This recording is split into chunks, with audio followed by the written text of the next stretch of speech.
Report وزیر حسین Bahawalpur secretary RTA کی واضح ہدایات پر اوور چارجنگ اور گیس سلنڈر نصب مسافر گاڑیوں کے خلاف کارروائیاں تیز کر دی گئیں۔ انسپکٹر صدام نے یزمان روڈ پر خصوصی آپریشن کے دوران متعدد مسافر گاڑیوں کو چیک کیا۔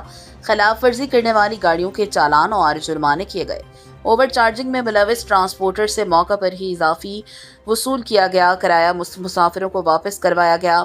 انسپکٹر صدام کا کہنا ہے عوامی حقوق کا تحفظ اولین ترجیح ہے اور اوور چارجنگ، اوور لوڈنگ یا گیس سلنڈر والی کسی بھی گاڑی کے ساتھ کوئی رعایت نہیں برتی جائے گی۔ ایسے اقدامات دیگر اضلاع میں بھی RTA کی جانب سے جاری ہیں، جہاں مسافروں سے زائد کرایہ وصول کرنے والوں کے خلاف سخت کارروائیاں کی جا رہی ہیں۔ بہاولپور میں سیکریٹری RTA کی ہدایات پر ٹرانسپورٹ قوانین کی خلاف ورزی کرنے والوں کے خلاف گرد گھیرا تنگ کر دیا گیا ہے۔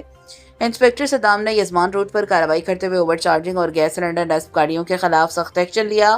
متعدد گاڑیوں کو جرمانے کیے گئے، جبکہ مسافروں سے زائد وصول کیا گیا کرایہ بھی موقع پر واپس دلایا گیا۔ انسپکٹر صدام کا کہنا تھا عوام سے اضافی کرایہ وصول کرنا ناقابل برداشت ہے۔ کسی بھی خلاف ورزی پر بلا امتیاز کارروائی جاری رہے گی۔ شہریوں نے RTA کی اس مہم کو خوشائند قرار دیتے ہوئے مطالبہ کیا ہے کہ مسافروں کے حقوق کے تحفظ کے لیے ایسی کارروائیاں مستقل بنیادوں پر جاری رکھی جائیں۔